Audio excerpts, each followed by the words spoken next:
Hi, folks. This is Mountain Man coming to you from parts unknown. I hope everyone's doing well tonight. I'm from watching a video I'll show as part of my intro as people come in to join in the chats and discuss what's happening. You see on my thumbnail, Executive Power Showdown.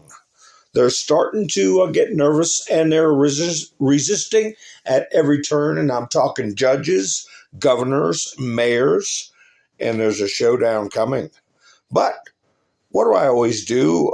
Play some videos while people meander into the chats. And I will start with some soothing images of bureaucrats and their crony friends being led away in handcuffs.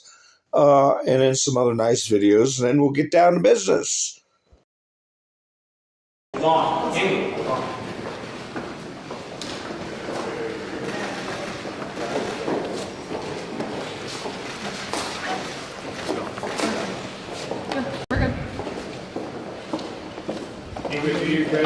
Preparing him against Boulevard. We're now waiting for the whole line. We're moving. We're going to preparing him against Boulevard.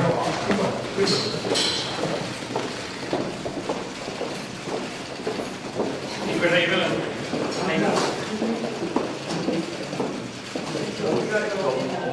Just keep going.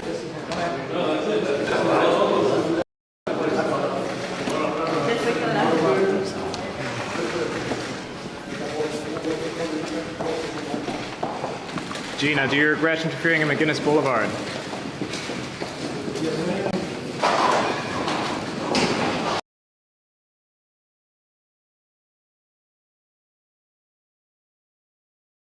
Give you one message to hold in your hearts today. It's this: never, ever give up. FBI raid at Donald Trump's Mar-a-Lago residence. Deadly force being authorized. Nothing worth doing ever, ever, ever came easy. Donald J. Trump has been indicted. Jack Smith has again indicted former President Trump. Over the course of your life, you will find that things are not always fair. You will find that things happen to you that you do not deserve. Like they said, take a look at what happened. But you have to put your head down and fight, fight, fight. Never, ever, ever give up. The more people tell you it's not possible, that it can't be done, the more you should be absolutely determined to prove them wrong. CNN projects that Donald Trump has been elected president. Treat the word impossible as nothing more than motivation. Relish the opportunity to be an outsider, because it's the outsiders who change the world. 250 million Americans are not garbage. And it'll make a real and lasting difference. The more that a broken system tells you that you're wrong, the more certain you should be that you must keep pushing ahead. You must keep pushing forward. I think that we just witnessed the greatest political comeback in the history of the United States of America. So just remember that. Never stop fighting for what you believe in and for the people who care about you. America is beginning a new chapter. Our best days are yet to come. I can promise you that.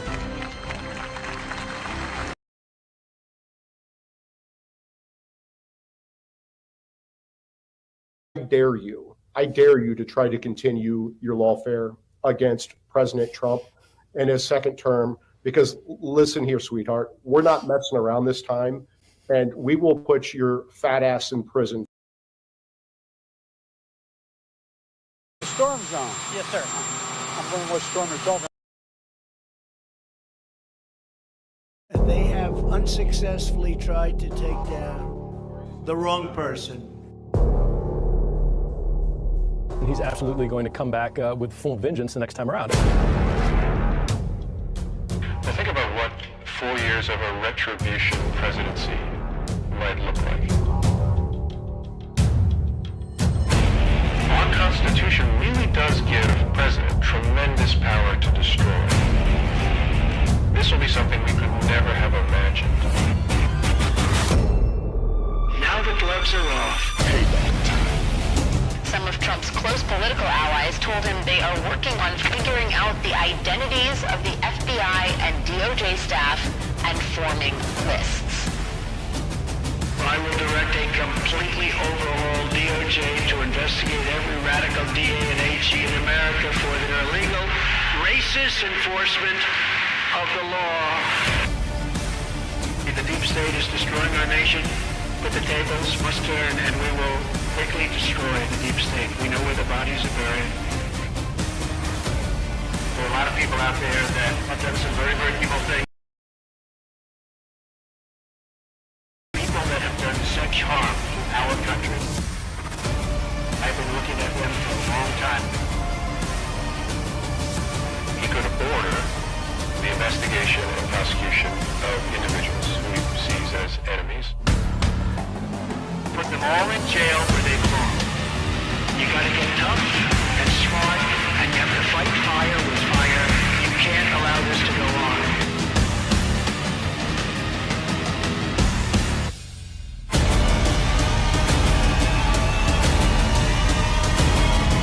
I will be the one to clean it up. I am your retribution. We will take care of it. We will take. Hi, folks. Hi, folks.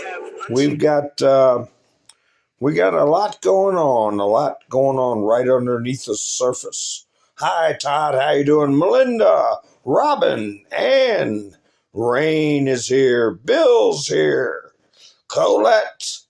Thank you, Wayne, for giving me a thumbs up. Ha ha. Flannel Cheese. Robin.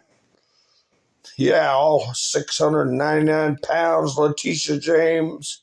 That's right. They have to get a forklift to put her in jail. So, nice to see everybody. Darla's here. MS Motorsports is here. So on my thumbnail, I got Kilmar Abrego Garcia. And he did show up. And they're already putting the brakes on deporting him. Appears to be a coming ground zero. Ground zero. We'll talk about that. But there's so many other points that of conflict that are coming. The slob, as President Trump referred to him, Jabba the Pritzker.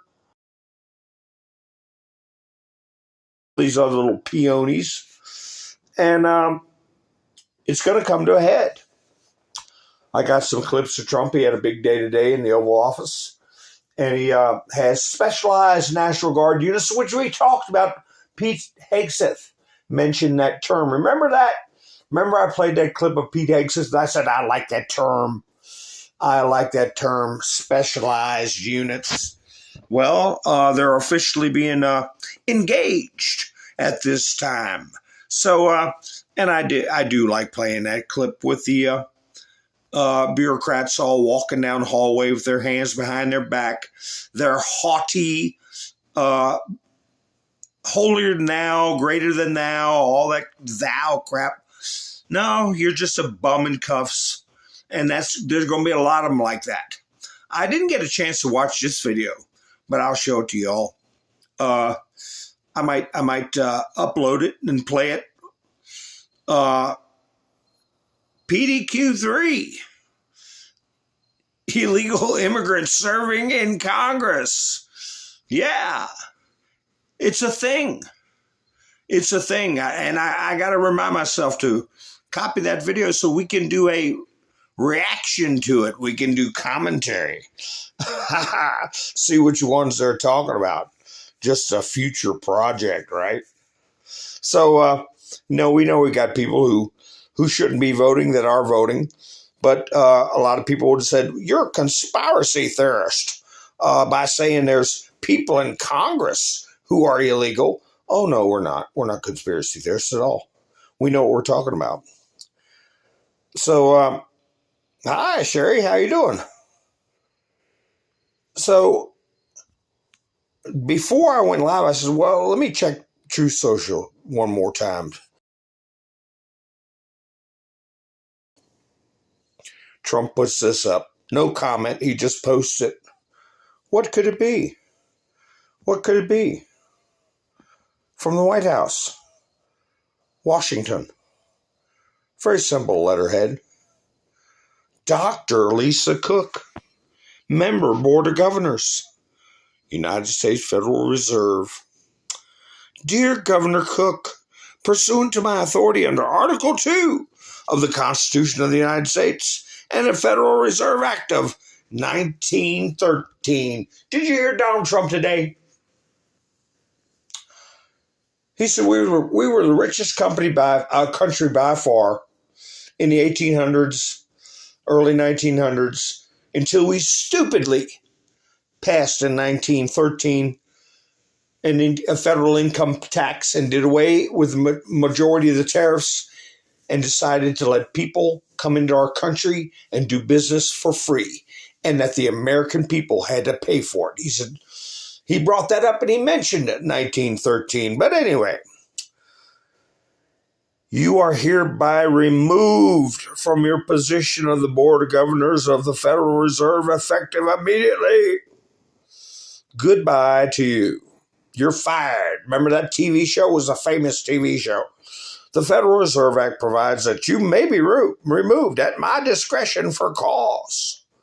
I have determined that there is sufficient cause to remove your behind from your position, as set forth in the Criminal Referral Act. The criminal referral received August 15th, 2025, from Mr. William J. Pulte, Director of the Federal Housing Finance Agency, to Ms. Pamela Bondi, Attorney General of the United States. Quote, criminal referral.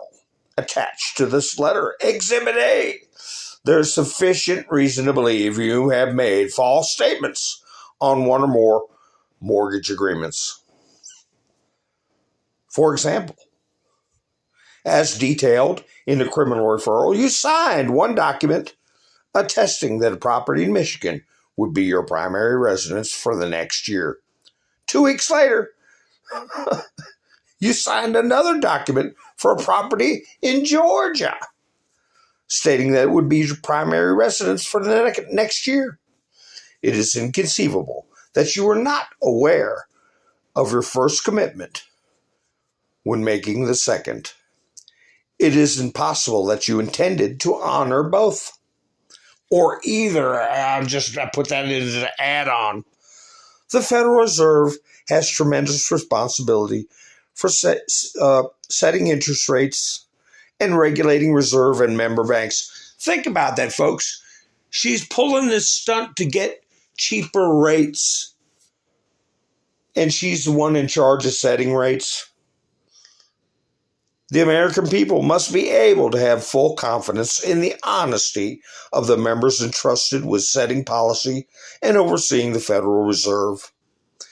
In light of your deceitful and potentially criminal conduct in a financial matter, they cannot, and I do not, have such confidence in your integrity. At a minimum, the conduct at issue exhibits a sort of gross negligence in financial transactions that calls into question your competence and trustworthiness as a financial regulator. Remember that guy that got removed by Hegseth in the Pentagon? What was it for? Loss of trust. Yeah, same thing here. States is vested in me as president. And as president, I have a solemn duty to ensure that the laws of the United States are faithfully executed. I have determined that faithfully executing the law requires your immediate removal from office. Thank you for your attention to this matter. Is that an auto pen signature? I think not. You know, I meant to address that where they're mocking him, saying, "Thank you for your attention to this matter." I told you all my dad was an executive with IBM for years. I can remember back in the 60s and 70s, he would, remember IBM Selectric typewriters? Remember the IBM Selectric? They were everywhere. I had a bunch of them. But Dad was typing letters, and he would... Thank you for your kind attention to this matter. Thank you for your prompt attention to this matter. Or simply thank. And then you say, I am. And then go down 2 spaces. Yours, comma.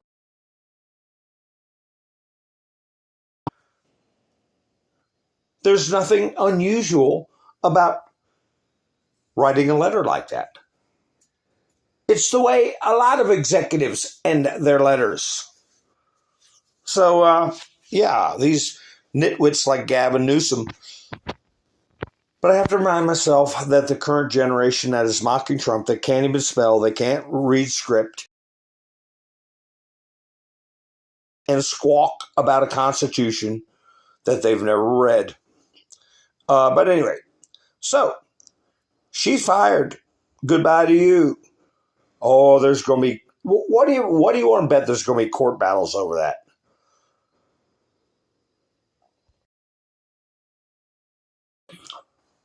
What do you want to bet? Where would they take it to? Where would they take it to? I'm sure he's going to appoint somebody. Miss Mendersu, how are you? Diane's here. Yeah, who'd we miss? Anne's here. Benjamin. Let's see. Somebody said, who'd we miss? Benjamin. Anyone I missed? Yeah, same with me. Anybody I missed? How you doing? So anyway, the power of the executive has been whittled away. Not technically, but. And people don't, other presidents say, well, so I'm not going to argue. And slowly they take more and more liberties for themselves, thereby reducing the executive. And that's getting turned around. Getting turned around big time. Emoluments? No, well, I don't know. I don't know who's doing emoluments violations. That's another word that the left recently learned. Emoluments. So, anyway, here's Pritzker. I got more clips than this, but this is funny. I have a friend of mine that was driving right by this location, very close to the time this little press conference was being given. But what do you notice about this? Pritzker saying he lives in Trump's head rent-free. We're very pleased about the progress that we're making. And I wish he would spend some time in Chicago so that he could see what a lovely city we have. Governor, quick follow-up. What do you do if the National Guard is activated and comes your... The cameraman panned up, and I guess he wanted to give his press conference in an attractive area. And where else is he going to go but a Trump property? I mean, they're top of the line. So there he is, and the cameraman just panned up there, and who's living in whose head rent-free? Very funny, I thought.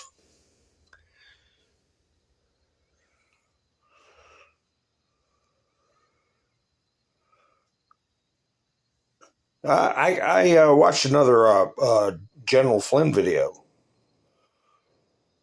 Yeah, we talked about that last night. JAG lawyers in D.C., yeah. I'm sure there are. And they're going to be assigned to different areas where people are going to be stirring up trouble. And one of the most prominent ones was for Kilmar Abrego Garcia. Here he is in ICE custody. And they had pictures of him, people putting their hands on top of his head like they were praying for him. And that one in the background in the red shirt, she's his translator. So he's been here all these years and can't even speak in English. I'm sure he can. They'll put on that game that they can't speak English. But who is it that's got his case now? It's in Maryland. Judge Zenas. Judge Zenas. So she put a hold on shipping him out of the country. And she got smarmy and smart alecky. She told the attorney for the government, do I have to put that order in writing? She's making fun of the Boasberg thing where he ordered the planes turned around in midair verbally and then put out a written order. And there's a big, well, wait a minute. Orders aren't valid unless they're in writing and all this kind of stuff. So she got smart alecky about it. And the government, I forget the name of the attorney, he said, we can go with a verbal for now. But it'd been nice if he said, we prefer it in writing for posterity. For posterity. So she's setting a hearing. She's preventing ICE from taking him lawfully out of the country. It's his choice where he wants to go. But if he doesn't make up his mind, he's going to Uganda. So they'll make his mind up for him. So she's stalling like Friday. I want to set a evidentiary hearing Friday. When by all rights, he's already been given his 72-hour notice. He should be leaving tonight or tomorrow, somewhere around. Been up before the Supreme Court, all been settled, stare decisis. But she's throwing feelers out there for what? To keep this guy in the country, give him some sort of semi-citizenship, citizenship rights. What the hell is she doing? We're going to find out. Because these are the types of people right here that are working in the background. Remember the name Mark Elias? Mark Elias. And look who's that on the far left. Look at how they look. You got Mr. Sweaty Man. Mr. Sweaty Man and Mark Elias. He's setting the narrative now that they're going to be using when big arrests come. He's setting the narrative. It's not hard to spot. Attacked by Donald Trump in a speech he delivered at the Department of Justice. Do you feel the way Miles Taylor feels, that it could happen to you? Absolutely. Look, I mean, I was Hillary Clinton's general counsel in 2016.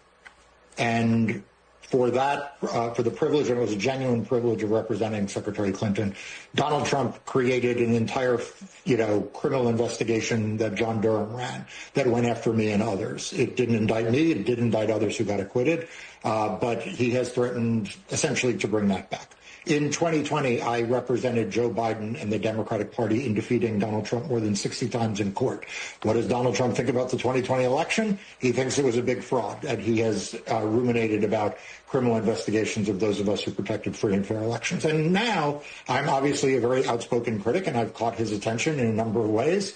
Because I refuse to back down and be intimidated by him. So I think all of us who have accepted the responsibility as citizens to tell the truth and accepted the potential consequences that means that Donald Trump will target us, have to be prepared for that and have our eyes wide open about it. But the question is not whether it will happen to Miles Taylor or it'll happen to me or happen to Andrew Weissman next or it'll happen to Chris Christie or wherever. The question is, how do we all respond? And so when I saw that John Bolton was targeted, the first thing I said, and I wrote about this for Democracy Docket, is I don't even care what the charges are. I wish the Washington Post would stop with we'll see what the evidence is. That's all a bunch of nonsense. What we all need to be saying is John Bolton is being targeted because he's a political opponent of Donald Trump, and Donald Trump targets his political opponents. I don't care or need to know what the allegations are to know that this is the abuse and misuse of government power. J.B. Pritzker seemed to call out what you're putting your finger on, which is that they will retroactively. Yeah, he doesn't even care what the charges are. That's a good officer of the court, isn't it? So what he's saying is everything that the Trump administration does in rounding up criminals doesn't matter what it does not matter what the charges are, does not matter what the evidence is. It's all retribution by Trump, and it's all the narrative is that it's all illegal for Trump to do this, which is false. And he also takes credit for 60 victories when Trump was cheated out of the 2020 election. He claims he beat Trump in court 60 times when it was 9 times out of 10 specious reasons like too much time has passed. You don't have standing. No evidence was presented. There were no cases ever heard for him to beat. So you see the narrative, and the players are lining up. She mentioned J.B. Pritzker's name. And here's another clip from that. Let's see.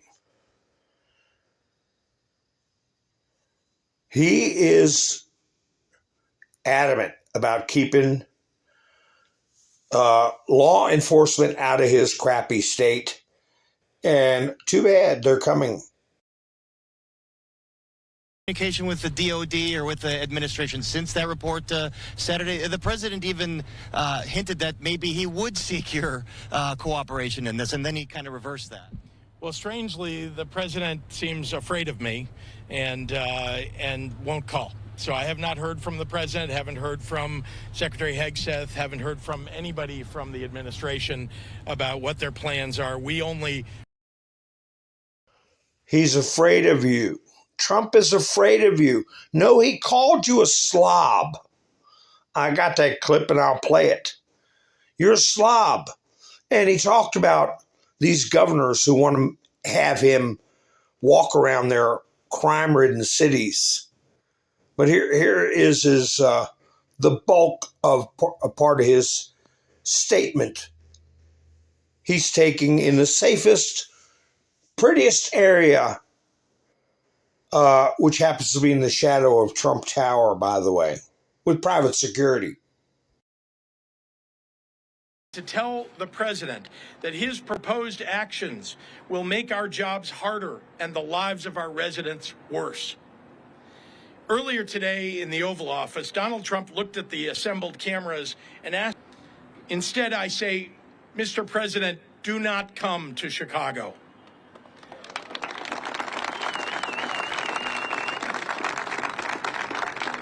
You are neither wanted here nor needed here. Your remarks about this effort over the last several weeks have betrayed a continuing slip in your mental faculties and are not fit for the auspicious office that you occupy. Most alarming, you seem to lack any appropriate concern as our commander-in-chief for the members of the military that you would so callously deploy as pawns in your ever more alarming grabs for power. As a governor, I've had to make the decision in the past to call up members of the National Guard into active service. And I think it's worth taking a moment to reflect on how seriously I take that responsibility and on the many things that I consider before asking these brave men and women to leave their homes and their communities to serve in any capacity for us. As I've said many times in the past, members of the National Guard are not trained to serve as law enforcement. They're not trained to arrest people and read them their Miranda rights. You want to bet? You want to bet? What do you think these special units are? What do you think these special units are? And I want to make sure I get the right one here. Here's where the head of the U.S. Marshal Services, I believe this is the right one, gave Trump a marshal's badge and a key to handcuffs. And he said, you have taken the handcuffs off law enforcement.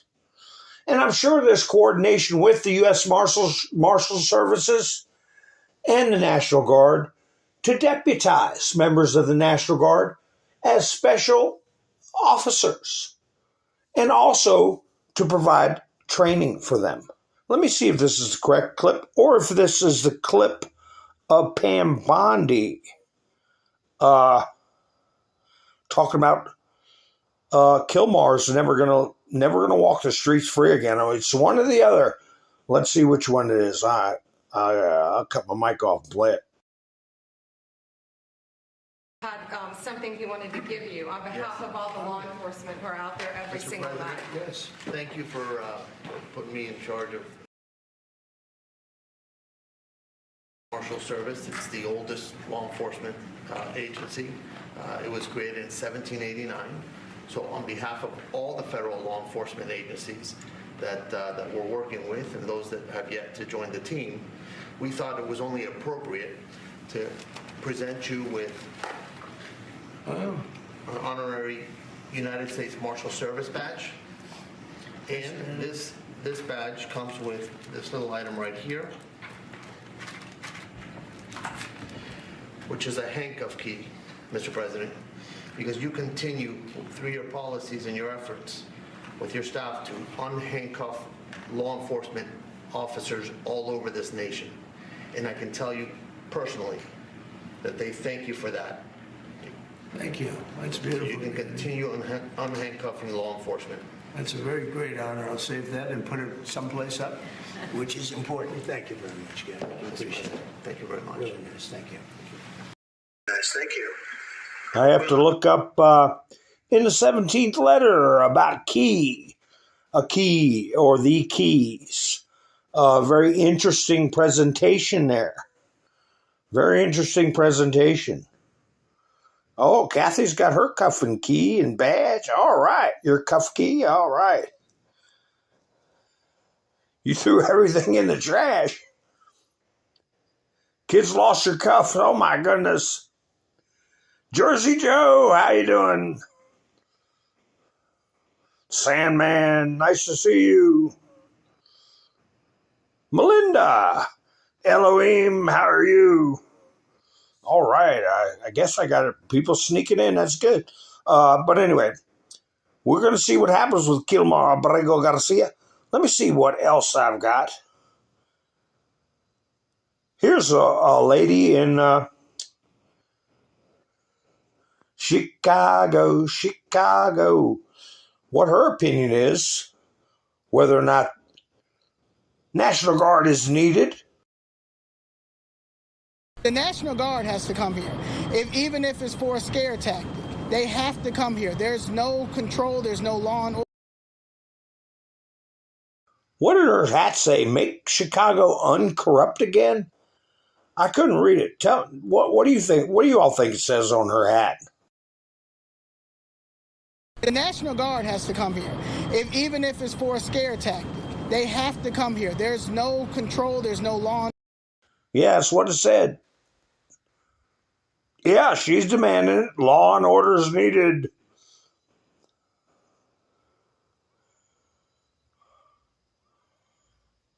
So, who do I always, I like going to the Babylon Bee and keeping y'all apprised of what the Midas Trash Network be one. This was just a couple hours ago. Deportation card. Kilmar Abrego Garcia, just one away from free burrito on his deportation card. His deportation punch card. So, I read in the comments, you shouldn't make fun of him. He's a poor man that's being treated unfairly.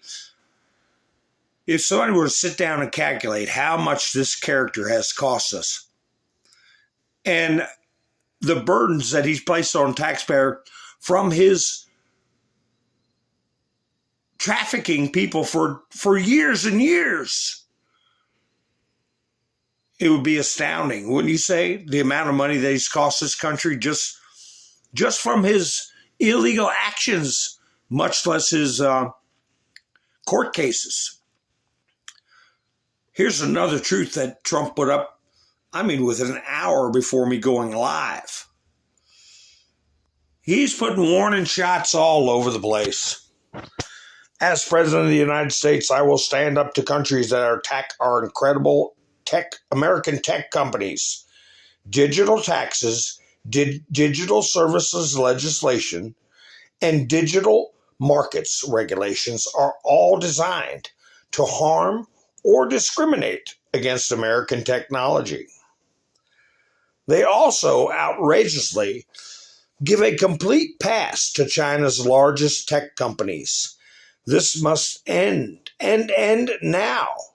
With this truth, I put all country with digital taxes, legislations, rules, or regulations on notice that unless these discriminatory actions are removed, I, as President of the United States, will impose substantial additional tariffs on that country's exports to the USA and institute export restrictions on our highly protected technology and chips. America and American technology companies are neither the piggy bank nor the doormat of the world any longer. Show respect to America. Consider the consequences. Thank you for your attention to this matter. Donald J. Trump, President of the United States of America. So, once again, that's another strong signal about the Federal Reserve and foreign companies having influence in our financial health, the financial health of this nation. And the central bank is deleterious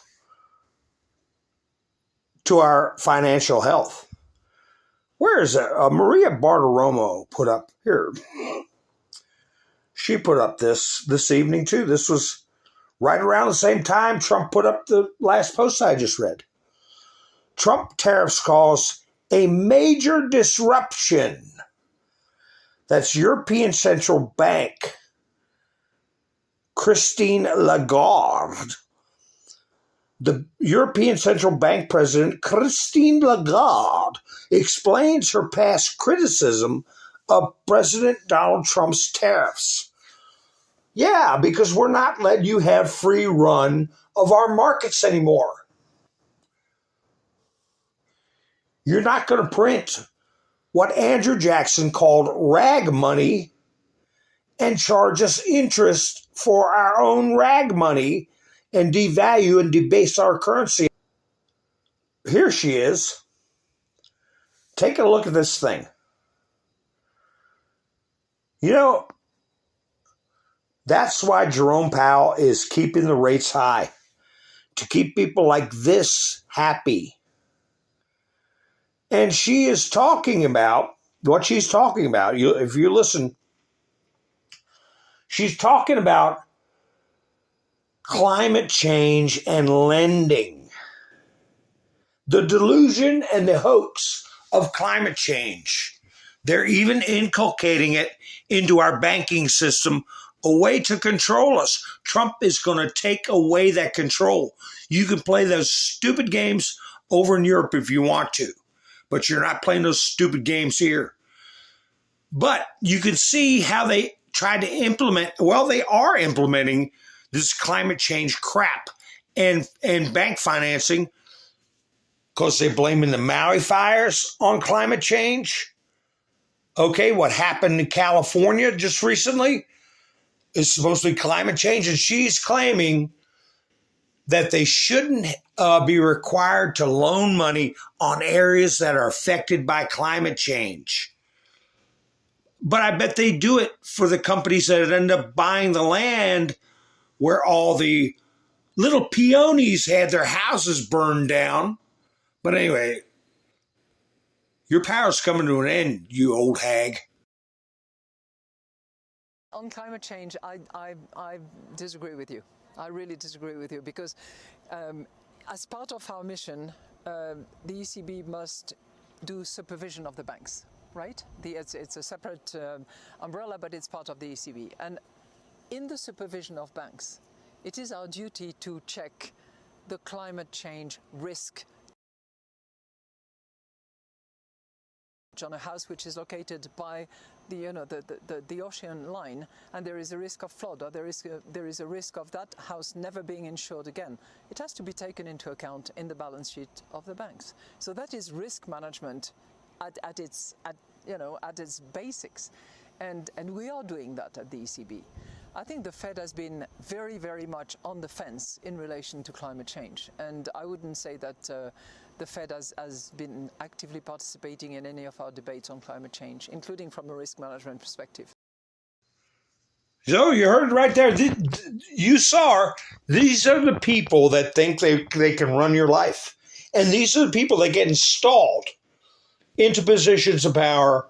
They're ignorant and willfully ignorant, I might add. Next thing comes the bugs, okay? Comes the bugs. And with this type of behavior, things are going to be too expensive to buy. I want to show you one video, if I got it. It's a NBC, I think it is, report about homelessness in California. And get your calculators out. And if I think I'm right, it's 39.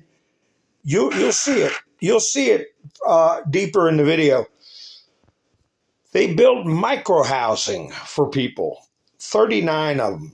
And wait till you hear the price tag. The government, this is how the government takes care of it. And when you have banks jacking up lending rates over a falsehood like climate change, and this is part of the thing that drives people into the tents you're looking at on the streets. Devaluing currency by printing more money, creating huge debt, flooding the housing market with migrants, and creating a scarcity in housing, which makes the prices shoot through the roof. On and on you go. And this is what you end up with. Listen to their solution, how they helped out 39 people with little shoebox houses. Across the city, the tents stretch everywhere. From Hollywood to Venice Beach, scenes from what could be a disaster movie, now a seemingly permanent fixture on the streets of Los Angeles. If you're not shocked by what you see, then I don't know what you would be shocked by. When COVID first hit, the city stopped large-scale cleanups at most encampments to keep the virus from spreading. That's when residents say things changed. People shooting up, urinating out in the open, vomiting. Officials here last counted more than 66,000 experiencing homelessness in January 2020. But that was before the pandemic struck, and hundreds of thousands of Angelenos lost their jobs. Since then, our partners on NBC LA's investigative team have captured these images, showing a situation spiraling out of control. Trash spilling into traffic, tents taking over intersections, stretches of the iconic Venice boardwalk now resembling a refuge. It's a reality. Now, here they're constantly bringing up COVID. They said 66,000 people in 2020. I guarantee it's over 100,000 now. But whatever, what about the effectiveness of stay home, stay safe, 6 feet apart, everybody wearing masks? And you heard the young lady, they're puking and using the bathroom in the streets. Did you see mass graves of homeless people during that time from this terrible illness? It makes no sense to blame it on CVID. No one is comfortable with.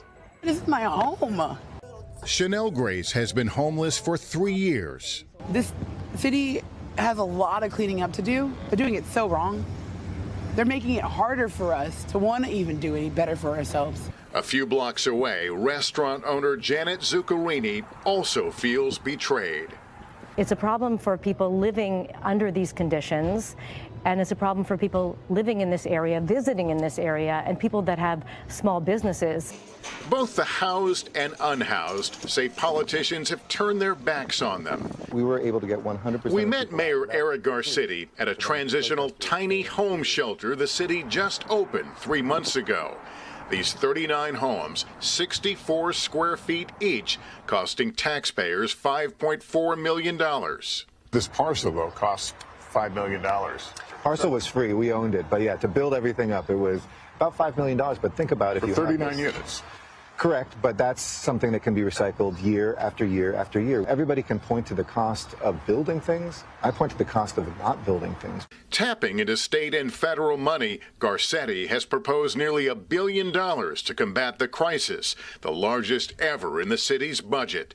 The mayor wants to utilize funds from Proposition Triple H, a bond program overwhelmingly approved by voters in 2016 to create up to 10,000 permanent housing units. But with only 700... A 64 square foot shed, 39 of them, $5.4 million. Only the government. And you know, somebody went there and cleaned that place up for this interview. You saw those picnic tables sitting there. I bet you 20 minutes after they leave, you're going to start seeing needles and God knows what else laying around that stuff. But anyway, how much is that per 64 square foot? That's about a 10 by 6 building, a shed. How much is that? 5.4 million divided by 39. Unreal. Completed, Garcetti's plan has come under fire. A 2020 audit criticized the program for long delays and rising costs, finding the average unit cost $558,000 to develop. Are you getting behind, though, in your goals? No, we're not. We're actually exceeding the goals of what we've set out to build. But that doesn't mean that homelessness necessarily goes down in America. It's like being in the boat and getting bigger. But critics say local leaders still aren't acting fast enough. Fed up, A federal judge ordered the city and county to provide housing for every unsheltered person on Skid Row by mid-October. Both have appealed. Dealing with homelessness is not for the faint of heart. It's not a place to get credit, and it's not a place that there's easy solutions. If I had $1 for every time somebody said, I know how to solve homelessness, I'd be a millionaire. Suzette Shaw says receiving permanent housing with supportive services was a game changer for her. If you were to see a picture of me 5 to 6 years ago, you would not even know me. Homeless on Skid Row for 4 years, Shaw says any plan must include long-term mental health treatment. I remember my first doctor saying to me that, how long did it take you to get in this situation? Well, then it's going to take you at least that long or more to get out of it. While change here may not come overnight, all can agree the urgency and desperation are mounting. I just can't understand how a country would allow people to live like this. As more tents go up every day. Not just an LA crisis, but a national crisis, and one we will continue to cover on this. Well, when you have a population of unauthorized residents, I'll put it that way, illegal immigrants come in a 4-year period that rivals the total population of Canada, then I suspect you're going to have problems with housing. I suspect that's going to happen. So, but it's a nationwide problem that we all have to work together to tackle. Oh, wait till Donald Trump shows up with deportation planes and bulldozers to take those tents and garbage and crap out of there and clean that city up. Just wait for it to happen, because it's coming. And the only way it can happen is the military. The only way it can happen is the military. Here's another clip. Donald Trump put this on Truth Social. Let's see. Andy, cashless bail. Their heels in a jail cell. One of the examples. That was when the big crime in this country started. And I can tell you who did it, when, but I don't want to do that because others followed pretty quickly. But that was when it happened. Somebody kills somebody, they go in, don't worry about it, no cash, come back in a couple of months, we'll give you a trial. You never see the person again. And I mean, they kill people and they get out. Cashless bail. They thought it was discriminatory to make people put up money because they just killed 3 people lying on a street. Any street all over the country, cashless bail. We're ending it, but we're starting by ending it in D.C., and that we have the right to do through federalization. Yeah, I see what you're saying, Rain. The demand, when there's a high demand and a low supply, that's when prices go crazy. And that's what happened. People are being priced right because a lot of these bureaucrats and a lot of these politicians that are surreptitiously putting illegal aliens on government programs give them a leg up where they can get a home. Trump is kill Mara Abrego Garcia. How many times have I brought it up? Was she living in government subsidized housing, claiming she didn't have a man in the house when he was making $1,400 every time he smuggled people from the southern border up into Maryland or wherever the hell they told him to? Fraud on the system. And those people he was smuggling in, where do you think they were? The first place they went to? Social services. And what's the first thing they get? Besides food stamps, the first thing they get is a housing voucher. And there goes a place that your kids could live in, going to somebody that shouldn't even be in this country. Now they're fighting tooth and nail to keep him from being deported. Tooth and nail. What's this one? This isn't who's being interviewed. Let me see. Get my memory going. Governor, look, you understand very clearly what John Kasich. John Kasich. And Citizens Free Press put this clip up, and they said they won't invite him back on NBC anytime soon. Ha ha ha. What it means when the National Guard comes into your state, what it means when it comes in to a community. That, you know what, not only was he not happy that he wasn't being thanked for this, he suggested that there are people who want a dictator. He says, I'm not a dictator, I'm being accused of being a dictator, but some people may want someone to come in and take control. So I wonder how you see this and what the options are for governors in this case. Well, I mean, I have to tell you, I have such a different take than what we've just heard. They talk about a manufactured crisis. Have you been in Chicago? Have you been in Baltimore? But my daughter went to school in Chicago. I remember the day she graduated, there were shootings and killings right outside of her building. And in Baltimore, I have friends that go down to Johns Hopkins, get treated for medical conditions. I mean, they are nervous about ever going there. There are parts of Baltimore that he tells me he wouldn't go into. And this is not some right-wing person. This is somebody who wants to be able to go into some of our great cities and be able to be safe. Now, I do think it's important that if you're going to do this, you've got to define the mission. You've got to talk about your authority. And I think one of the earlier guest was saying that, you know, well, maybe there's narrow ways to do it. I agree with that. But that just then says that there are ways to do it. And if I had had a crisis in Cleveland, we thought we were going to have riots or in Columbus or whatever, I would never have put, you know, the fact that, well, I'm governor, so I would want to work with other people who wanted to help me. And look, what's been happening in Chicago, the gang problem is real. I tried to get Arnie Duncan, the former education secretary under Obama, to run for mayor. He's out there trying to work to get, you know, to deal with the gang problem.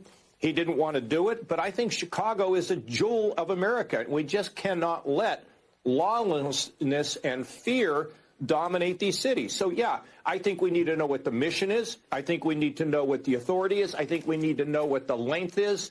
But the idea that these cities are somehow fine, oh, I think you're I don't just, think you're anybody, whistling. I mean, listen, I heard the take word manufacturing crisis. This is a manufactured crisis. No, it's not. It is a crisis. There are Go people ahead, Basil. at You're risk in dying to these jump in cities. here. Somebody told those other guests to keep their mouths shut. And they did keep their mouths shut. None of them liked what he was saying. But he got to put it all out there. It's not a manufactured crisis. And they hate it. They hate it. Let's see. Look at what Midas Trash Pail Network is focusing on.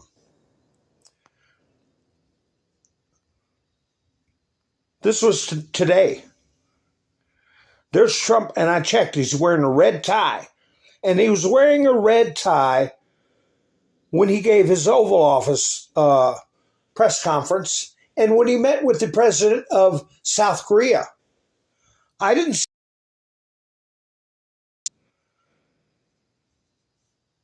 But here's their crap they're putting out. This is the kind of stuff that incites vitriol and divides our country, our friends, our family members, people you meet in the streets. Governors push back as Trump threatens to deploy the military. No, he's promising. He's promising people need law and order. Fresh questions over his health.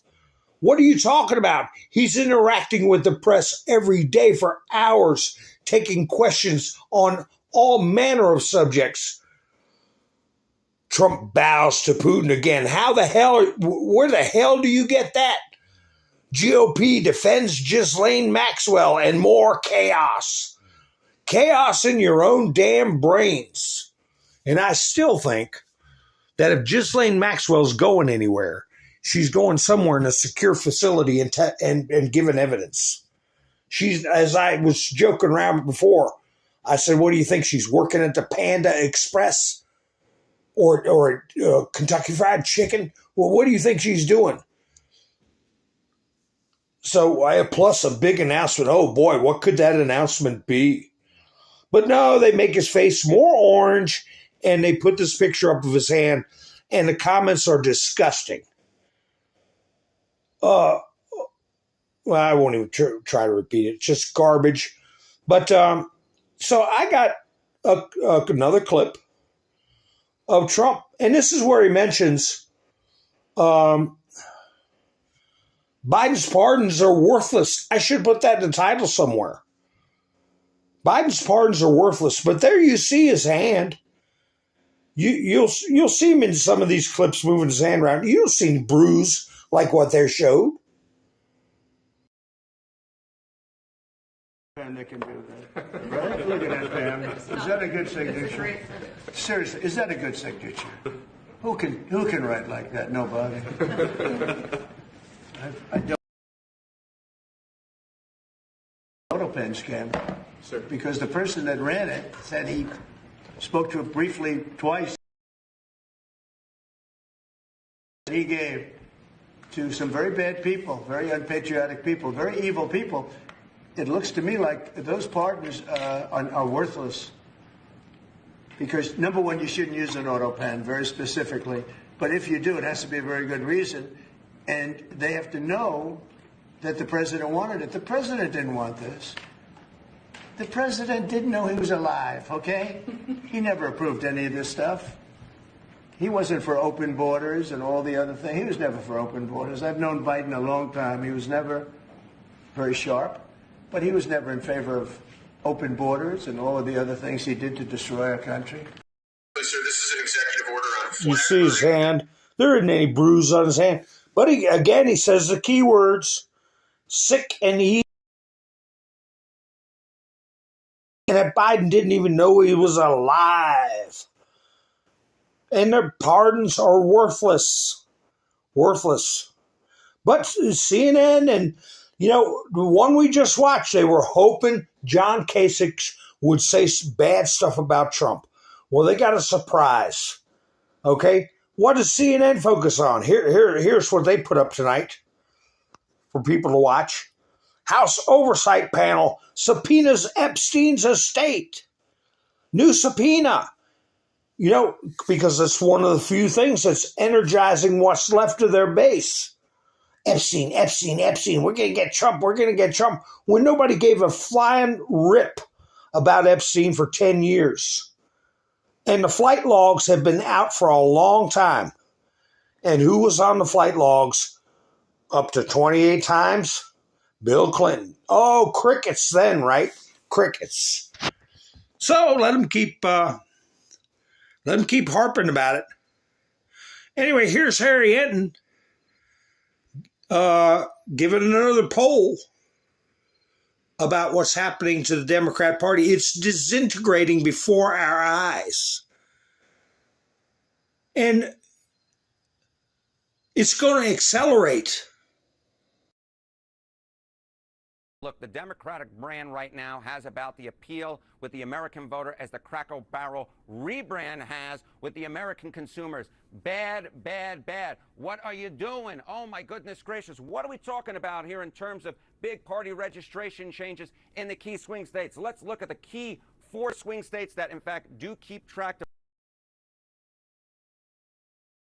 position at this point in the cycle since at least 2005. In all 4 of these key battleground states, we go out to the Southwest. Arizona. How about Nevada? Republicans haven't done this well since 2005.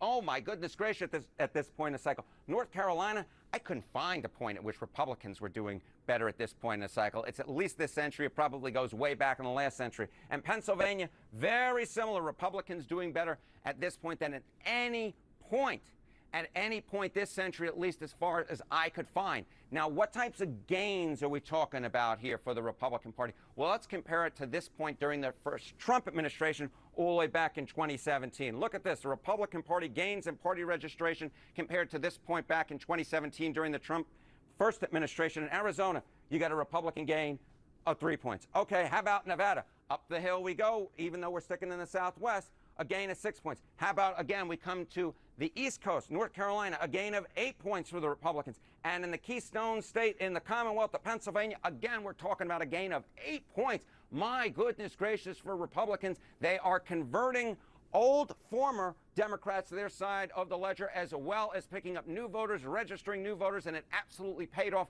for them back in the 2024 election. Yeah, they're crumbling.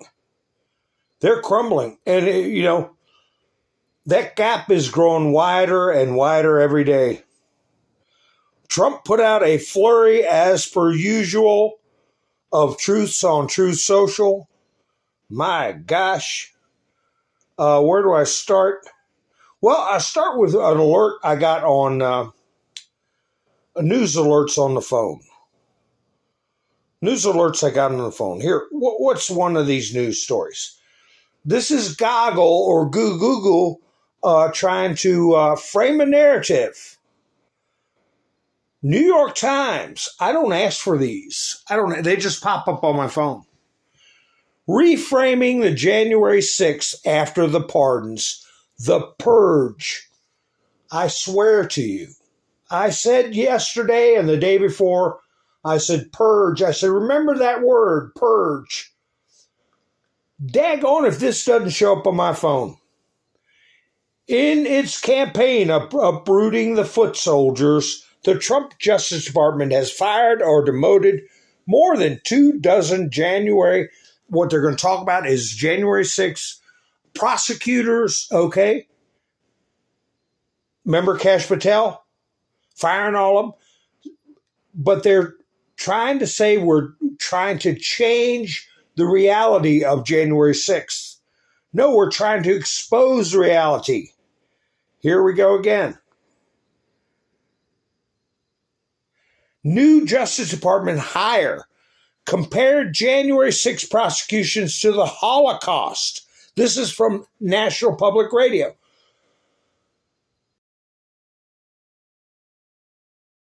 Justice Department hire compared to January 6th riot prosecutions to the Holocaust. Promoted conspiracy theories. Now you know why we're defunding NPR. What they were comparing J6 to was the way the NAZI government labeled people, took control of them for their political power.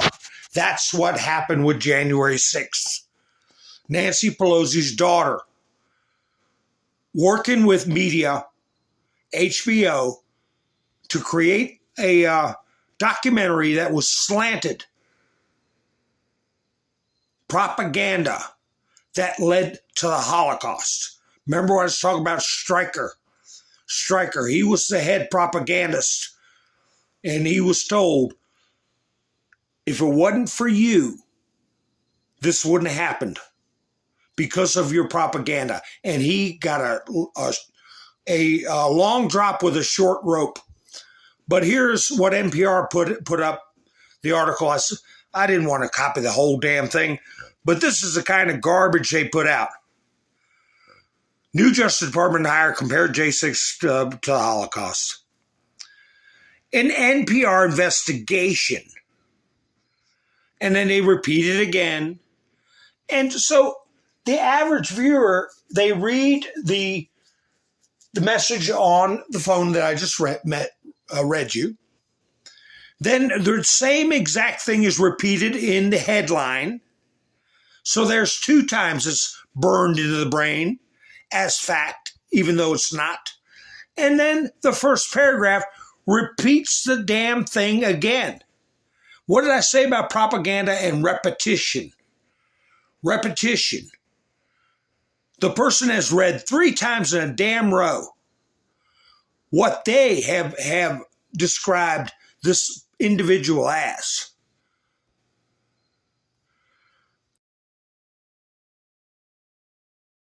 Of it, but Michael Martin, host, investigation into what the administration calls The alleged weaponization of law enforcement repetition for the fourth time of the same narrative before they even get into any. Yeah, and of course, the person they're talking about can't defend themselves. They don't interview that person. But it's just an example of how propaganda works. Most of you all know how it works, but a lot of people don't. A lot of people don't. Let's see. This is another one that came up. We still don't know how far they'll go. This is Politico. Foreign diplomats are worried that Trump's agenda would complicate law enforcement across the globe. What are you talking about?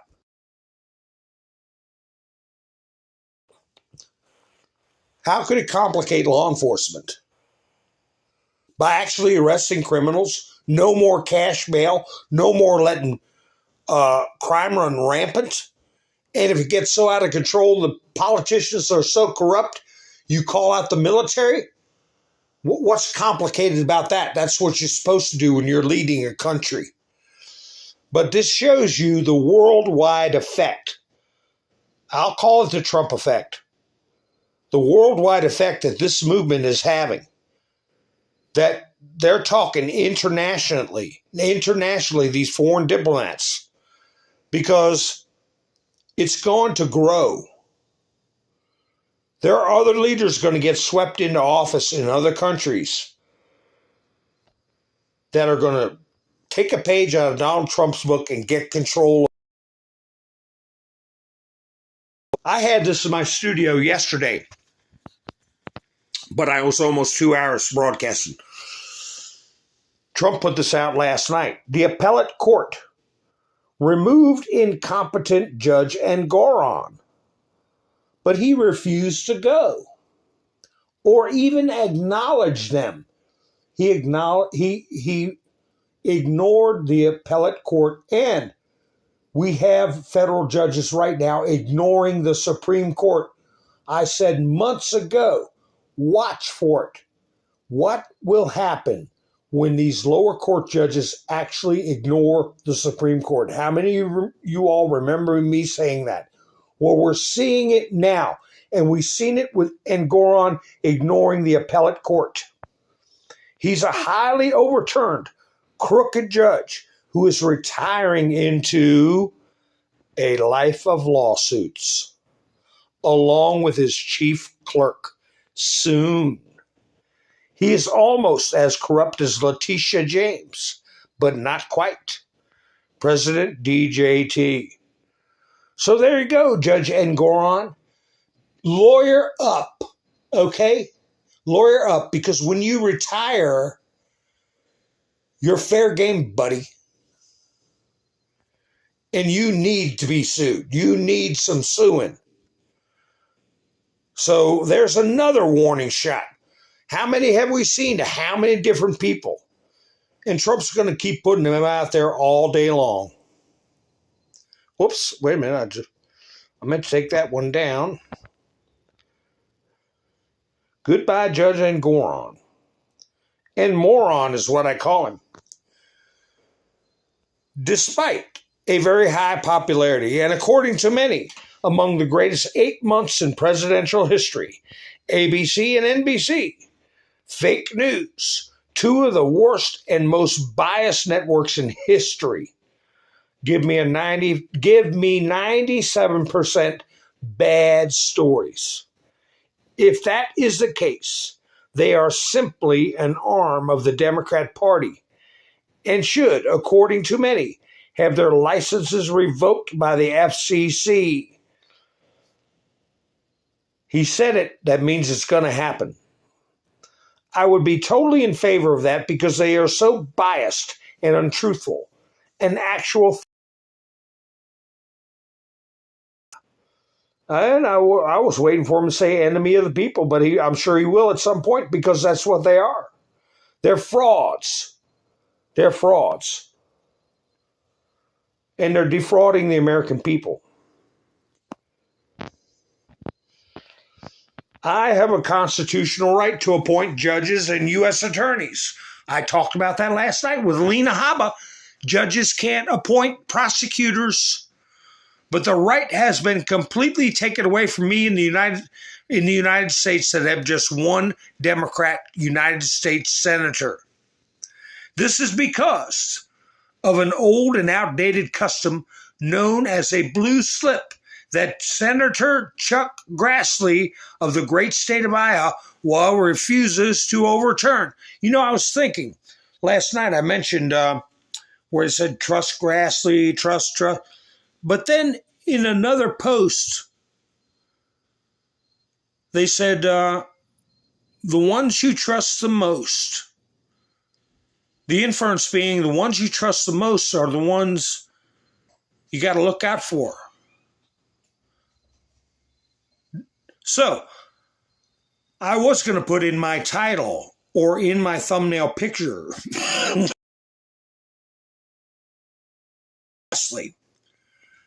and the words, tell them to go to hell. Because this is what Donald Trump told Grassley. He refuses to overturn, even though the Democrats, including crooked Joe Biden twice, have done so on numerous occasions. Therefore, the only candidates that I can get confirmed for these most important positions are, believe it or not, Democrats. Chuck into these very vital and powerful roles and tell the Democrats, as they often tell us, to go to hell. Now we see the artificial means that they use to get and maintain control. They have this dopey blue slip tradition that is nowhere in the Constitution. Just the club, the big club, the Senate follows it. But then you pile that on top of the fact that we have 9 states out of 52 that don't have one Republican representative in Congress from their gerrymandering. And then many states beyond that where there are less than 50% representation of actual Republicans in a state. Now you see why they wield so much power. And it can't be because the Republicans are stupid. It can only be that they're playing the damn game too. So it's time to get down to brass tacks and do what's right. Why is it that ABC and absolute worst and most biased networks anywhere in the world aren't paying millions of dollars a year in license fees? By the Democrat Party, the ones I just talked about, stealing our representative seats, keeping Republicans out of positions like prosecutors and judges. They should lose their licenses for their unfair coverage of Republicans and or conservatives, but at a minimum, they should pay up big for having the privilege of using the most valuable airwaves anywhere at any time. Crooked journalism should not be rewarded. It should be terminated.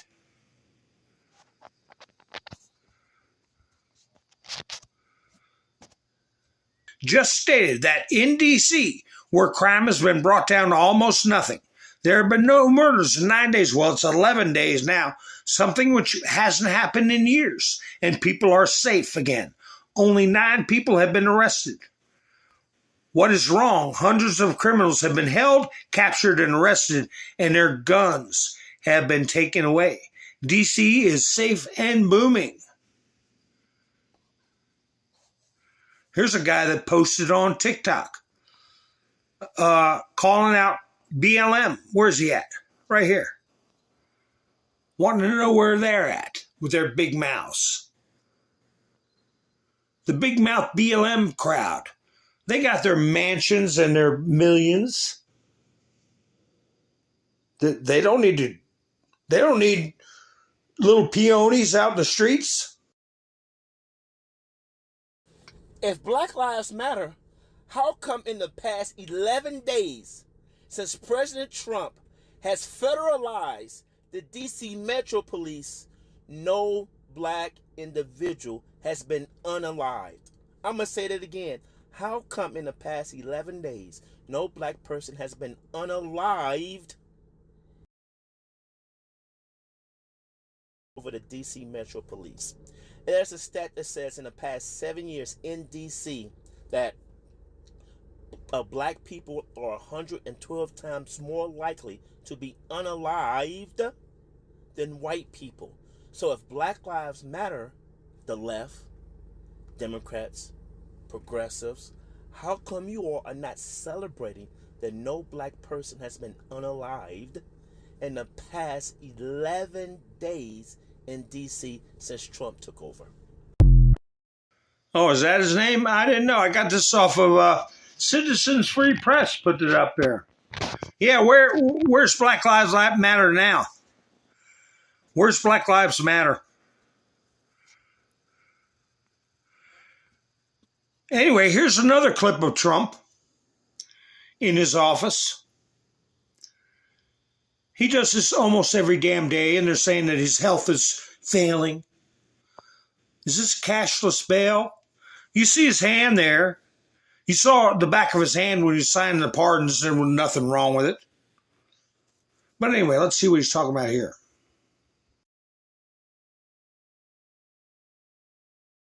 I've ever seen a city, place, a state, and then be criticized by some corrupt or incompetent governor where crime is rampant. Like, take a look at D.C. Crime was rampant.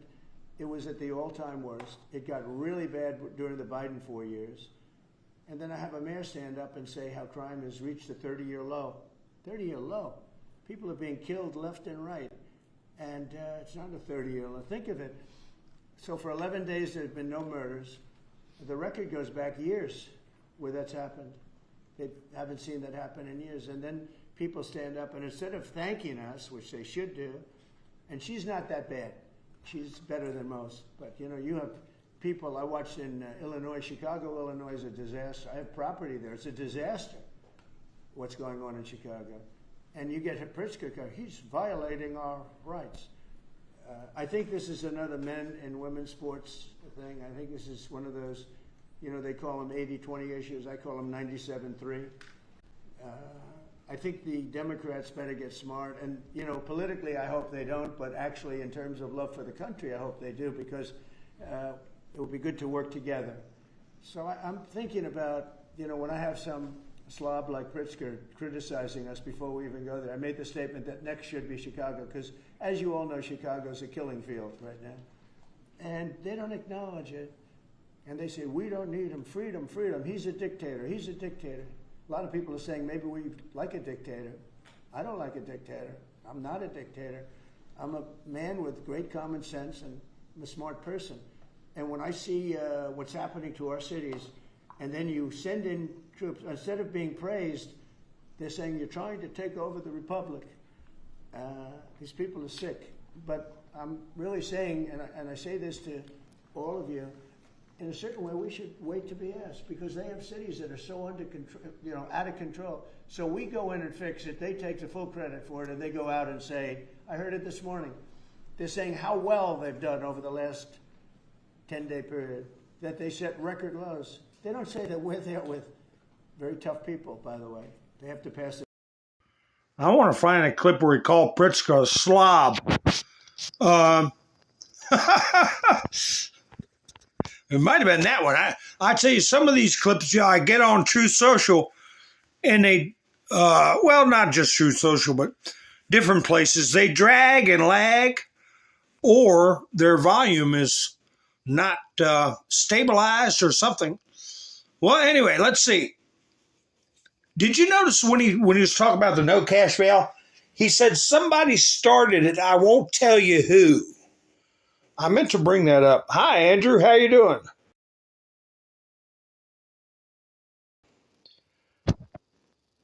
She said somebody started it. I won't tell you who, but then it all went crazy. So I'd be interested to find out who that was. But anyway, here's another clip. Let's see if this is where he calls Pritzker a slob. Maybe I missed it in that last clip. They've lost control of their place. Steve Miller, please say a few words. Thank you, sir. So just to, first of all, follow up on what the Vice President said. No police officer working in the city can remember a time in their lives when there has been no murders. You can work at the police department for 20 years, 30 years, your whole life. We've checked the records. No one can even find a record of being murder-free for as long as we've been murder-free under President Trump's leadership. Additionally, and the President spoke about this before, we've uncovered, in the process of uncovering, a massive scandal in Washington, D.C. with the doctoring of crime stats. And the Department of Justice, under the Attorney General, is leading the effort to uncover this. But when we ultimately share the results, it will stun you. The extent to which, even though D.C. had the worst crime in America, honestly measured, it dramatically understated how bad it was. There's even accusations that murders and homicides were reported as accidents instead of murders. I mean, this is how severe the manipulation of the crime data has been in this city, and it will all be uncovered and it will all be brought with the police officers in the city. Members of the public are going up to them and thanking them, just overflowing with gratitude, because for the first time in their lives, they can use the parks, they can... Yeah, I see that, Colette. He called him sloppy Chris Christie, among other things. But he also called Pritzker a slob today. He said that slob Pritzker. So, yeah, I heard it. And I don't want to go through and try to isolate it. They're both slobs. But he liked to say a sloppy Chris Christie. But anyway... There we go. Here, let's see. Here's another clip from the Oval Office. And here is a bust of Lincoln right next to his desk. See that? They pushed a side desk there and put a bust of Abe Lincoln. And I'm bringing that up because it's a famous story about Lincoln. When he came to D.C. the first time he was elected, he had to go through Maryland in the dark of night. I mean, they were putting bounties out on Lincoln in Maryland. Maryland gave him a hard time, and he had to discipline Maryland. And he came in disguise. So I don't know if this, I've never seen that desk right next to the Oval Office desk with a bust of Lincoln on there. But Maryland is the showdown place for right now because they're suing every single judge in Maryland. 1. 2, you have this judge defying the deportation orders and playing games. Do you want this order in writing? Preventing President Trump from lawfully deporting Kimar Arbego Garcia. And it's going to be a showdown, I believe, in Maryland with Maryland judges. Supreme Court, they're ignoring the appellate courts, and they are in open combat with the executive. Tell me how that's going to turn out. Tell me how that can keep going like it's going. It can't. It's got to stop. And what the penalty is going to be, if you burn a flag, you get 1 year in jail, no early exits, no nothing. You get 1 year in jail. If you burn a flag, you get, and what it does is incite to riot. I hope they use that language, by the way. Did they? Yeah, incitement is incite to riot. And you burn a flag, you get 1 year in jail. You don't get 10 years, you don't get 1 month. You get 1 year in jail, and it goes on your record. And you will see flag burning stopping immediately. Now, I remember when George Bush the First tried to pass something about burning the flag. And they were all raising it. Oh, it's free speech. We should be able to burn the flag if we want to. And what Trump is doing is he's using the laws against incitement to riot. And he's classifying the act of burning the flag as incitement to riot, which is perfectly sensible and doesn't require any, it is an action. It is not speech. It's an action of causing flames in public and inflaming veterans, patriots. What they're doing is incitement to riot. That's how he's playing it. And it's a good way to do it. Let me see if this is a new thing from. Yeah. Listen to who General Flynn brings up at the end of this little talk here. Surprise me. Will it surprise you? We may be done. I'm not sure if we can recover from that.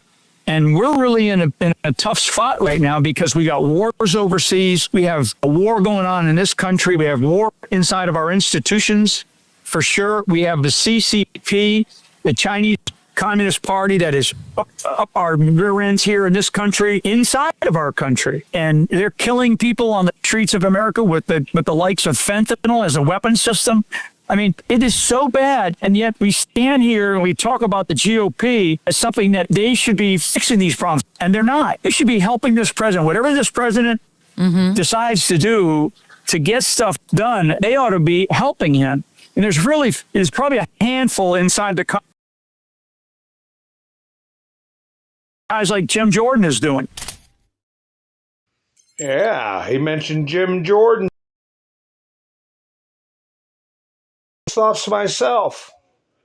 Are we beyond the precipice? How do we recover from this? We have so many people that are under the influence of Marxist ideology that are in positions of power. And we're able to trace out how they get there, how they maintain it with such a small amount of public support. But here's the head of the DNC. I didn't upload this video because she's slovenly, the Citizen Free Press again, and hard to understand and mumbling into the microphone. But she's the DNC chair. And she gets up there and talks about America being stolen land. But she was talking about Minnesota in this particular. But she means the whole damn country. Might as well admit it. But this is what we have as opposition. This is what we have that's taken over our education system for our young people and infiltrated many large universities. This anti-American bullshit that they're pumping into kids' brains. And I agree with Flynn. We're at a point that's going to be hard to wiggle out of this, hard to get out of it. Let's see what the Ruskies were saying. What's going on with the Ruskies? Ukraine wants to receive from Europe at least $1 billion monthly for the purchase of American weapons. Well, it's better than them getting $1 billion a month for us for that they don't got to pay back. Zelensky said during a press conference with Norwegian President Jonas Gahr Store in Kiev. Well, yeah. Europe, you want to call for $1 billion a month? You do it. Was it a month? Yeah, $1 billion monthly. We're discussing denuclearization with Putin. The U.S. aims for further reduction of nuclear weapons together with Russia and wants to involve China in the process. Additionally, Trump said that if the states no longer spend money on Ukraine, and stated that Putin does not want to meet with Zelensky because he does not like him. What's there to like? I don't like him either. Little twerp. What's this one about? Oh, the White House put this out. After Trump signed the no burning the American flag, it's incitement to riot. It's inciting riots. The White House put out the American flag is a sacred symbol of U.S. freedom and strength. For nearly 250 years, Americans have fought and died to keep the stars and stripes waving proudly. It unites all Americans, and desecrating it is an offensive act of contempt against our nation's rights and liberty. Yeah, you got people like Judge Boasberg threatening to put members of Trump's administration in jail because of contempt for his unlawful order that got thrown out by the Supreme Court. We sure in the hell can put people in the can for a year for incitement. Oh, here's another Cracker Barrel meme. The right Cracker Barrel and the left. Which Cracker Barrel do you want to?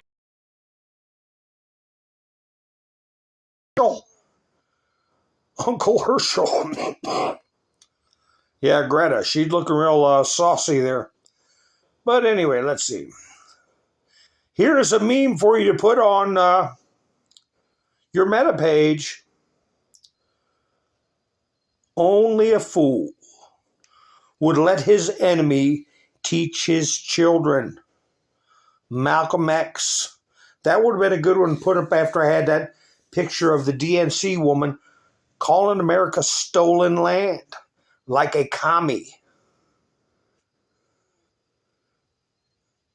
Not like a commie, she is a commie. And here, what's this? ABC News? May change its name to Department of War. Remember I said he was calling Hegseth the Secretary of War instead of Secretary of Defense? President Trump, at 2 White House events on Monday, indicated that the U.S. Department of Defense may change its name to the Department of War. The Defense Department was created as the Department of War in 1879. Was that same year as the U.S. Marshals? I don't know. It was later reorganized and renamed after World War II, after Operation Paperclip. We had people soften us up and call it, oh, no, it's the Department of Defense. The change could be made over the next week or so, Trump said. Well, I read somewhere in the Ruski News that Trump also said we don't want to just defend, we want to attack.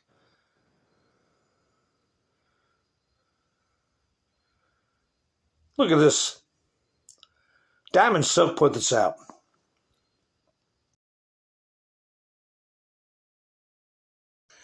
She didn't KILL anybody.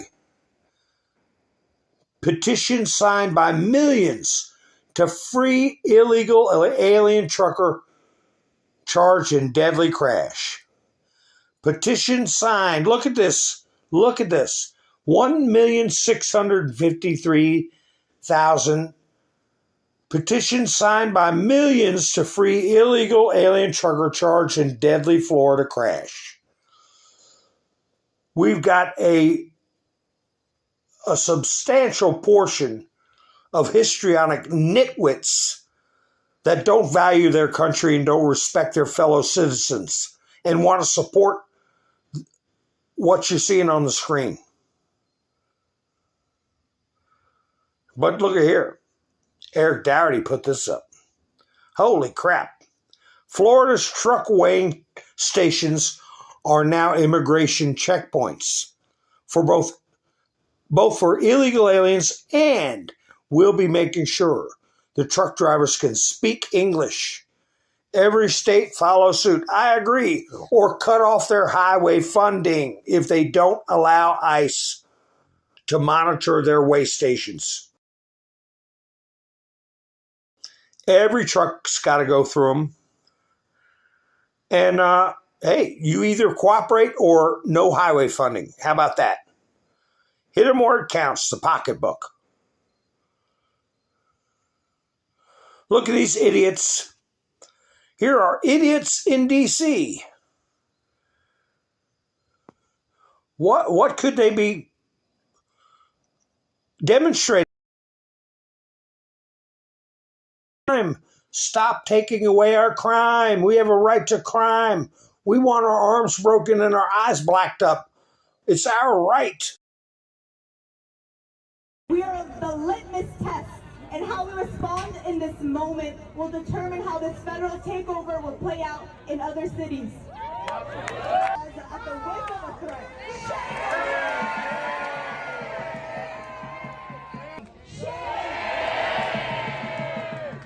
Why has Bowser allowed DC to be a playground for white gentrifiers and developers at the expense of the native population? So we say, decay, you say, fight back. Decay, fight back. Decay, fight back. Decay, fight back. Decay, fight back. Decay, fight back. Decay. I said, let me hear y'all say, stick together. Stick together. When we talk about freeing DC and defending DC and all these things, we have to talk about the solution. You know, where do these people get this luxury? This luxury to go out and make signs of Babel and raise hell all damn day long. NGOs diverted government funds, like from USAID, where we're paying for our own misery. Oh, keep an eye out for these scare tactics, too. Here's the newest one. Here's the newest one. The U.S. has confirmed the first case of flesh-eating parasites in a human, and they show a fly. Oh, my God, every time people see a fly, oh, my flesh is going to be eaten. Which one are they going to try to, where's the other one I had the other day? Here we go. You're going to be worried now. That's ABC News. Which is this one? ABC News. Eyewitness story here. Health officials say 2 residents in Queens have been infected, one hospitalized briefly and discharged, while the other remains hospitalized with encephalitis, an infection of the brain. And they show a mosquito. So watch out for the mosquitoes and the flies. They just want people to live in desperation, fear, and misery. And otherwise, they're not going to be happy. They're not happy unless other people are miserable, unless they're miserable.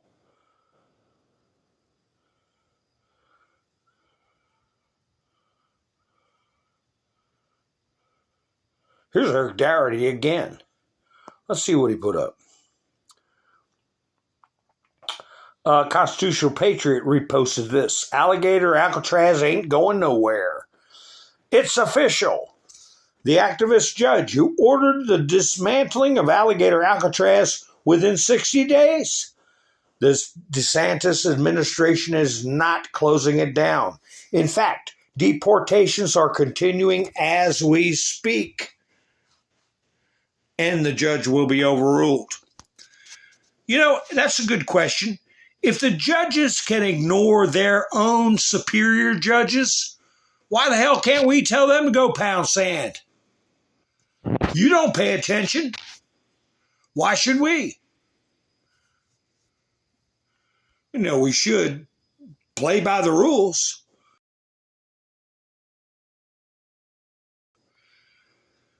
President Trump honored gold-starred families at the White House on Monday, 4 years after 13 military service members were killed in Afghanistan. And you don't, Fox News reported, you don't see any other news organization putting that garbage, they put garbage out like his bruised hand and negative reports. They don't put anything out about the good stuff he does. Not one word. Enemies of the people. Here we got another truth by Trump. Except what is written in and broadcast in the fake news, I now have the highest poll numbers I've ever had. Some in the 60s and even 70s. Thank you. Make America great again. What's this one I got? Oh, Citizen Free Press. Pro-Hamas protesters shut down gay pride parade in Ottawa.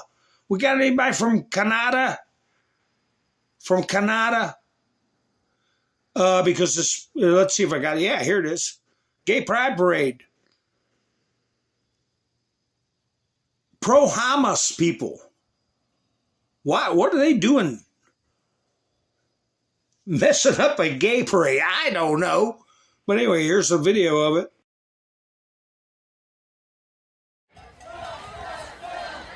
So here's the reason the parade is canceled. This canceled the entire parade.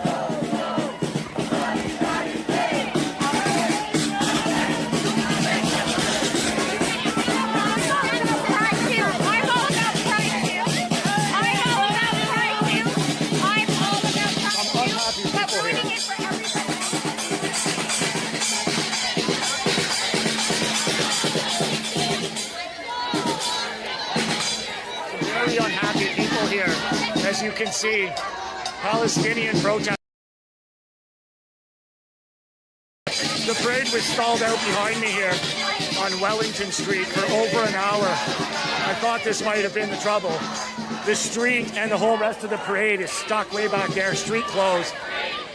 Wellington closed. They have taken over. Palestinians have shut down the Pride Parade. Oh my. The terrorists versus the hedonists. The terrorists versus the hedonists. I don't care who wins that battle. Wipe each other both out. I could care less. Anyway, let me see here. Here's Trump again. I paid $0 for Intel. It's worth approximately USA. Why are stupid people unhappy with that? I will make deals like that for a country all day long. I will also help those countries that make such lucrative deals with the United States.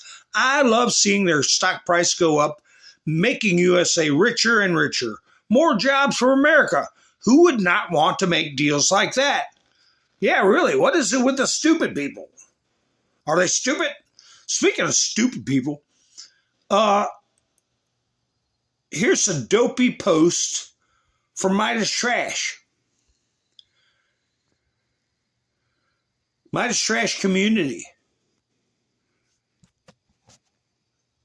Lugosi, Abzug, beautiful Kofefe, ha ha ha ha. Trump shared a one-word post on Truth Social Sunday morning, and people are comparing it to his Kofefe tweet from 2017. Bella.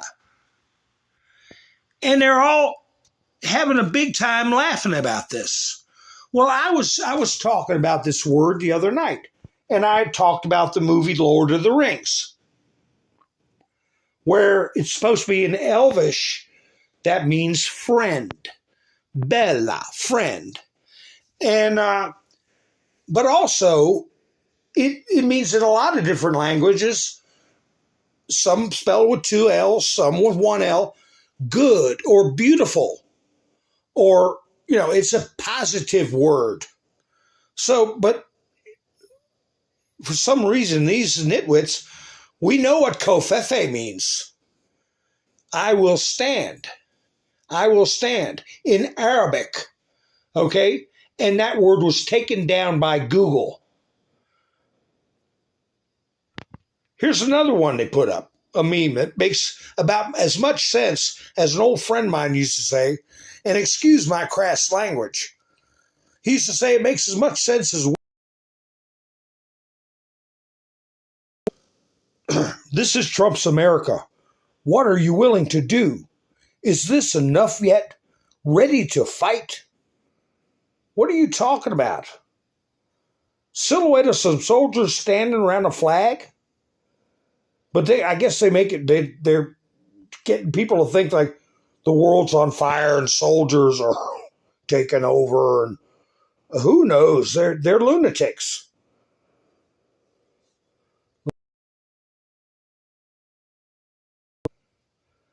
What's this one? Oh, ABC News. There you got scary guards people. But here's the headline. DC students head back to school amid Trump's law enforcement surge. I didn't know they shut down the schools. Did you all know they shut down the schools in D.C.? Why? To make people think, to inconvenience parents, and to cause alarm among the population. That's why they shut down the schools. That should have been the day you'd be happy to send your kids to school, when you got law and order in the streets. Some 100,000 students returned to D.C. schools on Monday amid the Trump administration's surge of law enforcement into Washington, as the presence of troops in the nation's capital is raising questions. Ain't nobody got questions raised. But I didn't even know they closed down the school. See, they use whatever levers of power they have to influence public opinion.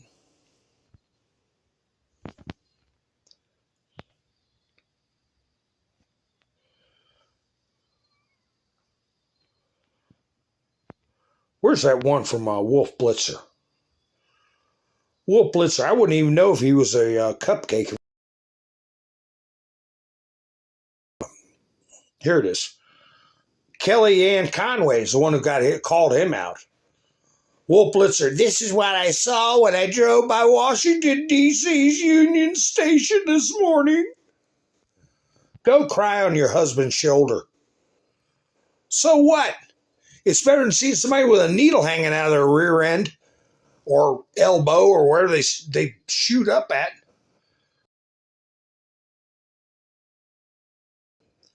Well, I wouldn't put it past them.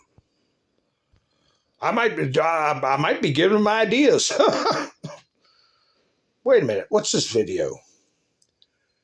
Oh, this is a video I didn't play about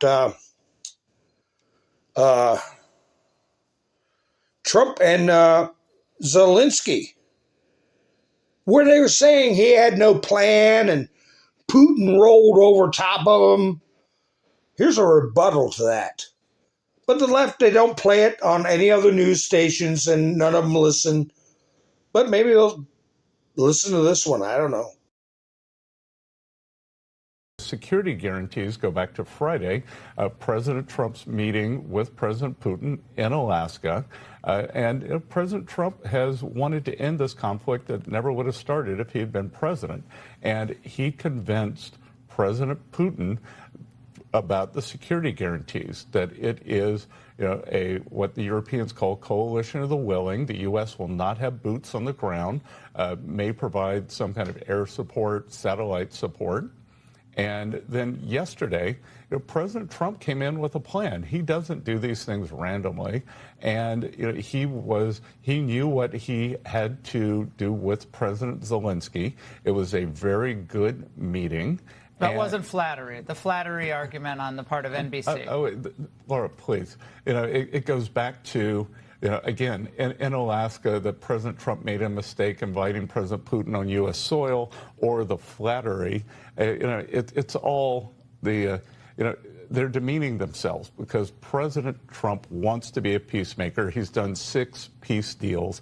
He knows how to do this. He went in with a plan. We had a long pregame in the Oval beforehand. He had a strategy the whole time. And I don't think it's flattery. I actually think it's deference. Because they understand that President Trump is the only person in the world who can stop this conflict. Only person in the world that can stop the conflict. You got that right.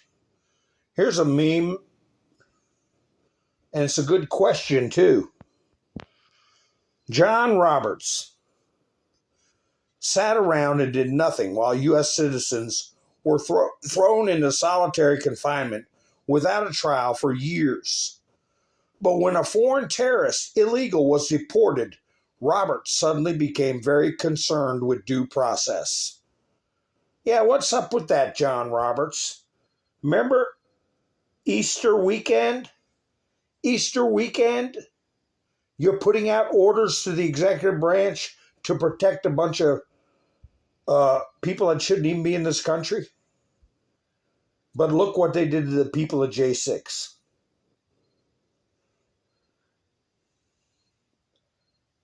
This is what I'm wondering. Right here. When are we going to see something about this?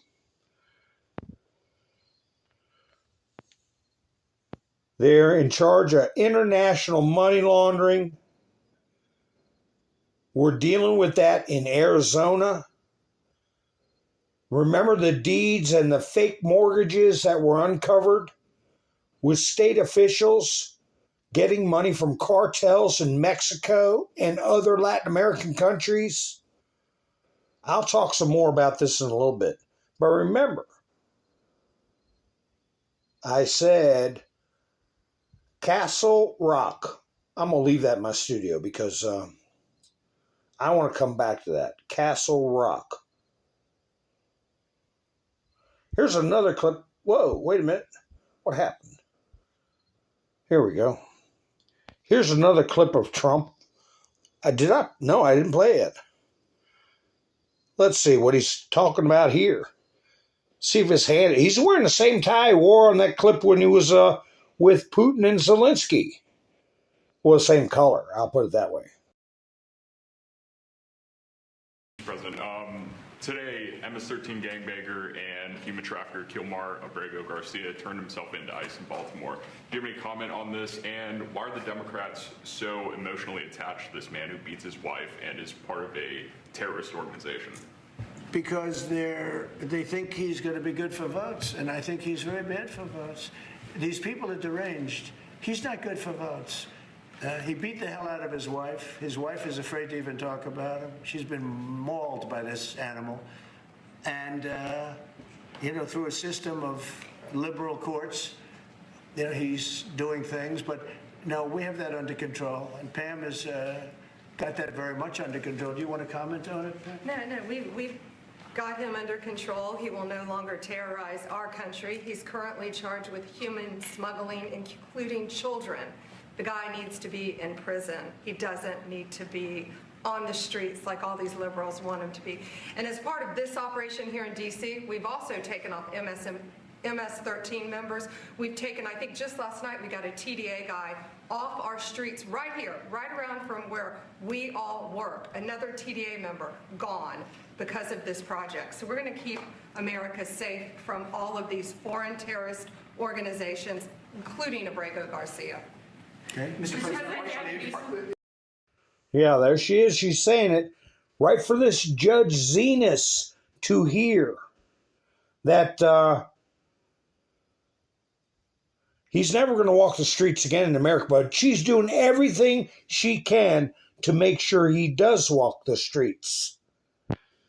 Everything she can to make sure he walks the streets. And what are they going to cook up? The likes of Mark Elias that I just played for you, that claims he beat Trump 60 times in court. They're devious and conniving. And they're ignoring the Supreme Court and they're ignoring appellate courts. And it's going to be a showdown. Mark my words. So, man, I got so much stuff, but so much stuff happens every day, doesn't it? What is this video? What is this video? I hate the black screened ones. Let's see. What are you about? What are you? I've been through the whole broadcast. The deep state. Oh. Yeah. This is Tulsi Gabbard. And she's going to tell you that the deep state's been around a long time before Trump. Is she going to drop any hints about how we're going to stop it? What we're going to do? General Flynn was like, I don't know if we can survive this. But anyway, folks, I'm going to leave you with this clip about the deep state. And I want to thank Wayne and Mike and Beth for helping out this week with Buy Me a Coffee. I went through the whole broadcast. Did you all give me a thumbs up? I hope you did. And if you want to support the channel, I have a link in the description for Buy Me a Coffee. So anyway, enjoy this clip with Tulsi Gabbard. And I should be up day after tomorrow. I might broadcast tomorrow. If something big happens, you never know. So anyway, enjoy this clip. You all have a great night. I'll be seeing you soon. Thank you for spending your precious time with me. This is Mountain Man, over and out. Unfortunately, has existed within our government and within the intelligence community for much longer than it precedes President Obama. It precedes Hillary Clinton. I'll go back to kind of the first example in my own life that was an eye-opening experience. James Clapper had a hand in this, in the manufacturing of intelligence, claiming that there were weapons of mass destruction in Iraq to justify under the Bush administration. Look at what happened then, and I served in Iraq along with, well over 1 million service members over the course of that war. And then you fast forward to the weaponization of intelligence that we just exposed recently over the last few weeks, claiming that Putin aspired to help Trump get elected in 2016, which the intelligence did actually not reflect. This was politically motivated weaponization. And the fact that James Clapper was President Obama's director of national intelligence at that time. And then you go back, more than 20 years prior to that, when James Clapper himself wrote in his book that his WMD intelligence assessment, and he specifically said that he was a part of the team that found something that was not there. So unfortunately, the deep state has been firmly entrenched within our government. Under President Trump's leadership, we're getting after it and doing our very best to root out those bad actors.